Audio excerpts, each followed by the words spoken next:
Today we'll be discussing one of the most critical aspects in the welding. Why is this important? Because even the struggle will means nothing if it failed under the pressure due to the poor quality. Purpose of welding inspection. Welding inspection ensures that welds meet the required standards in terms of strength, appearance, and structural integrity. It's not just about loops, it's about safety, performance, and reliability. Types of welding inspection. There are several methods used in welding inspection. Visual inspection. This is the first and most basic method. Looking at the weld with the naked eye or magnifiers to spot cracks, undercuts, porosity, or incomplete fusion. Magnetic particle testing. Use of ferromagnetic materials to detect surface and near-surface defects.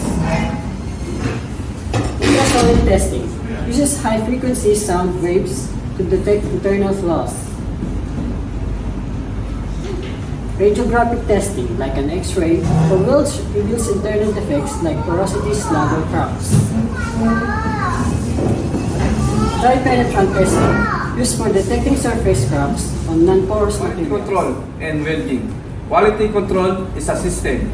It includes planning, process control, documentation, and verification to ensure consistent, high-quality welding.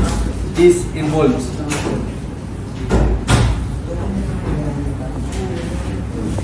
welding procedures, specifications, welding qualification test, inspection checklist, post-welding report. What inspectors look for? Inspectors assess several quality factors including weld size and length,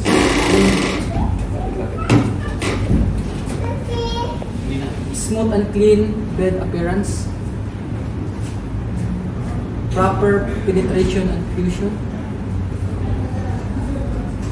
absence of defects like cracks, porosity, and spatter. All matters. Imagine the bridge, a gas, a pipeline, or the pressure vessel, a faulty within the desk called feed. Cost traffic, quality control, not only protect lives but also save costs, reduce reward, and boosts reputation. Welding inspection and quality control are not optional steps. They are vital process that ensure the safety, durability, and performance of the welded structure. Always aim for excellence in every end. Ako si Renard Corrente, Actor 3. I'm Danilo Villapor, the name. I'm Christine Rodani, leader. I'm Rubino Vitoriano. I'm editor and My name is Rian Olaycor, number 1. I'm Armin A. Toldanes, actor 1.